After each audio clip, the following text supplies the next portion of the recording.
네,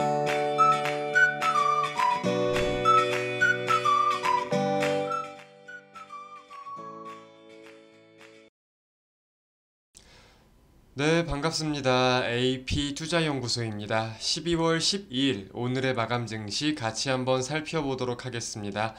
사실상 오늘자 움직임은 큰 의미가 없는 등락이 아니었나 생각이 듭니다. 코스피의 경우는 0.67%, 코스닥의 경우는 0.59% 하락하며 마감이 되었는데, 실상 우리가 의미를 부여하기 힘들다라고 좀 여겨지는 게, 일단은 거래대금 자체가 기존적인 시장의 거래대금 대비해 가지고 굉장히 적어요. 쉽게 말해서 시장에 대한 관망심리 혹은 경계심리가 유지가 되고 있다는 거겠죠. 자, 그러면은 어떤 거에 대한 관망 심리가 유지가 되는지 이건 바로 나올 수 있죠. 이번 주 이제 한국 시간 기준으로 목요일 새벽에 12월 미국 연준의 FOMC가 예정되어 있다. 그리고 그 전일에 미국의 11월 소비자 물가 지수가 발표된다라는 점에 대해서 시장은 아무래도 지금 무언가 섣부르게 예측을 하고 투자 전략을 세우기보다는 굉장히 메인 모멘텀, 큰 이벤트라는 점에서 해당 내용에 따라서 전략을 세우고 움직일 가능성이 상당히 높지 않을까라고 좀 살펴볼 수 있을 것 같습니다. 그래서 금일 국내 증시도 사실상 뭐 큰 움직임 자체가 없던 것 같아요. 코스닥 같은 경우는 이제 전저점을 이제 좀 깨면서 오후 중에 추가적으로 하락이 나오긴 했는데, 코스피 같은 경우는 이제 뭐 큰 움직임 없이 박스권 안에서 등락을 보이다가 마감이 되었죠. FOMC와 관련해서 이제는 우리가 기대감과 우려감을 따져보자면, 원래는 좀 이 기대감에 대한 내용이 많으면서 증시가 오르기도 했었고 좋은 모습들을 보였잖아요. 그러다가 지금은 꼭 기대감만 있는 게 아니라 우려감도 꽤나 상존을 하고 있는 상황이라고 생각이 들어요. 물론 시장의 전망 자체를 예상 자체를 좀 따져본다라고 하면은 빅스텝 가능성에 대해서 훨씬 더 확률을 높게 치고 있긴 합니다. 아래가 빅스텝이고 위에가 자이언트 스텝, 50 베이시스 포인트, 75 베이시스 포인트라고 생각을 하시면 되는데, 50 베이시스 포인트에 대한 전망이 75 베이시스 포인트보다 현격하게 높은 모습을 보이고 있긴 해요. 근데 우리가 여기서 살펴볼 수 있는 게, 미국의 주말간에 이제 PPI 생산자 물가 지수가 발표가 되었습니다.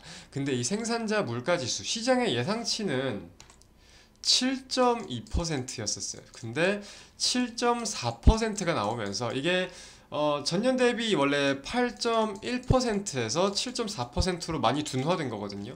근데 시장의 예상치를 상회했다는 점에서 시장 자체가 좀 이제 변동성을 보이는 거에 대한 우려감을 가지고 있다, 이렇게 살펴볼 수 있는 거겠죠.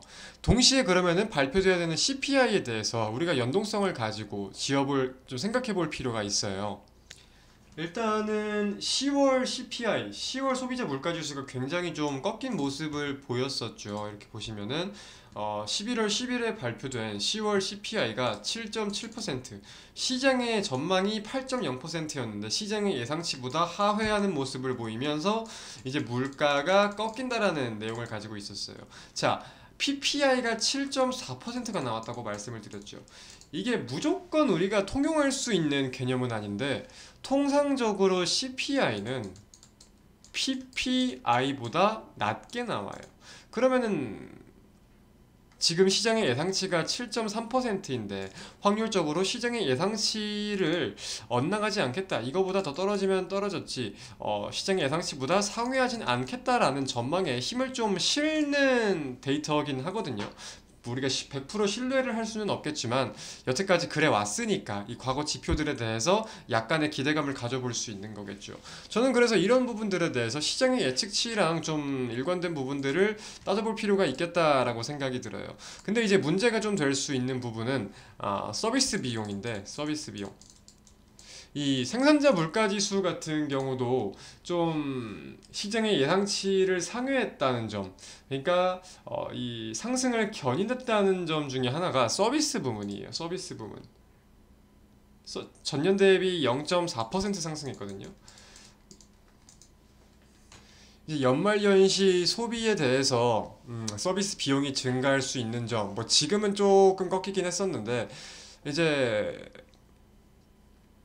뭐랄까 고용 시장 자체가 서비스 시장에서 굉장히 좀 가파르게 수요가 올라갔던 점. 근데 구인은 저기 올라가는데 구직, 그러니까 노동 시장의 인력들이 그 수요를 받쳐주지 못해서 일할 사람들이 없어서 임금이 올라갔다는 점 등등에 대해서 좀 어떤 변동성을 보이는지 우리가 이제 체크를 하면서 연준이 어떻게 해석을 하는지가 좀 중요할 수 있겠다라고 생각이 듭니다. 그래서 이 CPI 전망이 이런 식으로 발표가 되고 거기에 대해서도 FOMC 전망이 발표가 되겠죠. CPI가 이런 내용들을 가지고 어떻게 발표가 되면은 FOMC에서 기반으로 다양한 내용들을 다루겠지만 CPI에 대한 내용도 좀 주요 좀 비중이 있게 다루는 지표 중에 하나일 거다라고 생각이 듭니다. 그래서 물가가 꺾이는 모습들이 일단 첫 번째 최우선은 물가가 꺾이는 모습들이 나오는 게 가장 중요하지 않을까 싶고요. 두 번째는 경기 침체, 경기 둔화에 대해서 요즘 굉장히 다양한 우려감들이 표출되고 있는데 연준이 FOMC에서 이 경기 침체에 대해서 좀 인정을 한다면 이거 생각보다 심각하다. 조심할 필요가 있겠다라고 인지하는 모습이 보인다면 보다 둔화된 모습을 보일 가능성이 있겠죠. 그래서 중요한 거는 12월 기준금리를 0.50을 올리냐, 7호를 올리냐도 중요하겠지만 2023년 전망을 따질 때 연준이 어떤 식으로 통화 정책을 제시할 것인지, 포워드 가이던스가 어떤 식으로 나올 것인지 여기에 대해서 우리가 주목할 필요가 있는 것 같아요. 그러니까 시장을 보고 시황을 보실 때 이렇게 해석을 했대 이렇게 해석을 했대로 끝내시는 게 아니라 정확하게 보다 세부적으로 이 지표를 더 까서 해석을 해보시고 거기에 대해서 여러분들의 생각도 한번 좀 정리를 하고 투자 전략을 세워보시는 것도 좋을 것 같습니다. 오늘의 마감 증시 영상 마치도록 하겠고요. 시청해주신 여러분 대단히 감사드립니다. 오늘 하루도 고생하셨습니다.